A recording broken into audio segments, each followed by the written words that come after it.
Mga boss, madalas bang nawawala gamit nyo? Makakalimutin ka ba? Pwes, hindi ka na mawawalan ng gamit. Ito lang ang solusyon dyan. Ang Ugreen FineTrack G. Dalawang klase nga pala to, isang pang iPhone at isang pang Android.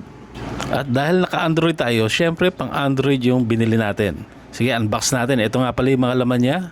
Yan, yung pantakip doon sa mismong tracker at saka yung tali na pwede nating pang sabit sa ating mga susian, sa ating mga bag, and anything na pwedeng sabitan.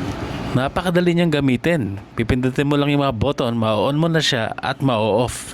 May Type-C cable na rin pala siya. Ayan, oh. Ganito pala mag-charge. Yan, sasaksak mo lang sa Type-C niya. Tapos pag kulay red, hindi pa full charge yan. Pag puti naman, siya ay full charge na. Sobrang dali lang niyang i-connect. Ayan, oh. Kailangan mo lang ng Find Hub na app. Tapos i-connect mo. Yun. Pasok. Eto na mga kaibigan, the moment of truth. Testing natin kung gagana. Yan, malayo tayo sa pinag-iwanan natin ng ating FineTrack na Ugreen. Yan, tingnan natin kung mahanap. Uy, nahanap niya. Hindi siya nakaasa sa Bluetooth, kundi naka-GPS talaga. O diba, panalo mga kaibigan. Thumbs up tayo dyan. Yeah!